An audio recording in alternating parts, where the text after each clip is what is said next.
Lucky Alien.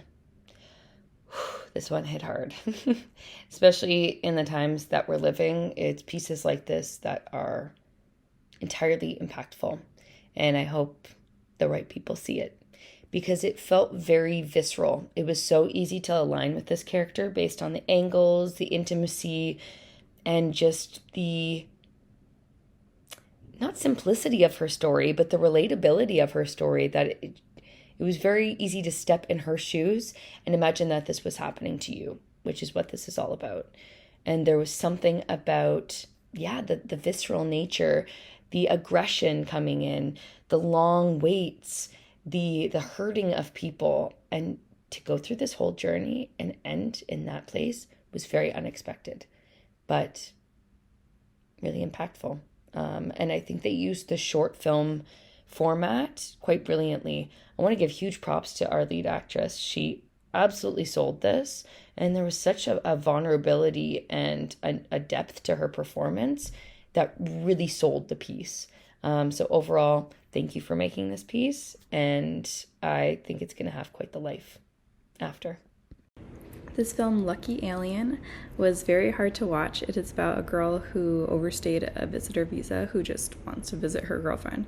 But the system is so corrupt and intense, and they traumatize her even though she hasn't done anything wrong.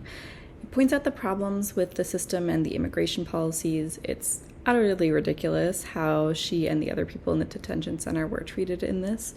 And it was a really sad film to watch. It unfortunately doesn't end happy, but I think it's the current reality of the system, and it's a really important issue to address. So I think it was a really important film to make, and I think the actress did a really great job capturing that panic and feeling of uncertainty a lot of people are facing right now, trying to go through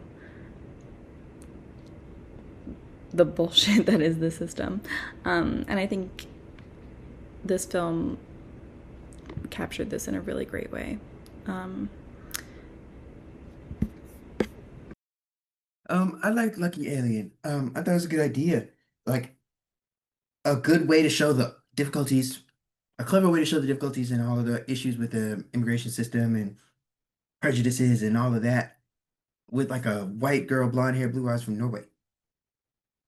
Like, imagine if she had all of that issues. Like, imagine what it's like if you're not, if you're not that, you know. I thought that was clever. I thought it was well done. I thought all the actors did great. I thought the main actress did was a standout.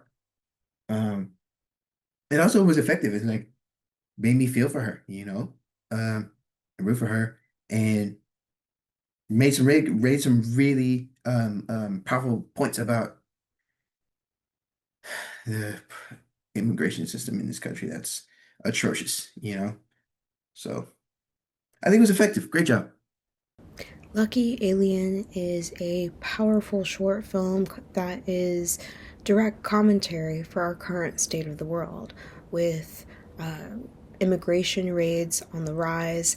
This gives us a perspective of what it's like just to simply be a traveler, making what could be what seems to be an innocent mistake unfolds to this life changing, altering matter. We get to feel the emotion and, receive a sense of privilege of seeing this through what we expect to be eyes of someone that usually wouldn't get pulled off to the side. And so I feel like when we are witnessing the people that surround her, we get this sense of fear climbing up our spines as we realize that, is this going to be me? That's the thought that we feel our character has as she has been brought into the detention center and looked at the person who's been staying behind for 6 months, a year, seeing the community looking out for their people on the inside, and essentially telling them this could be the long haul, and not to let it be shocking when you might not leave this place. And we still have our main character who is kind of set in this motion of, I'm fine, I'm only going to be here for a couple of days. And I think that's where this lucky alien title comes from, of, maybe she is lucky and maybe she does get out in a couple of days. But as reality comes to show with what we've seen in today's world climate, that might not necessarily be the case. And what we're seeing is essentially the beginning of someone's story of what it would be like in one of these detention centers.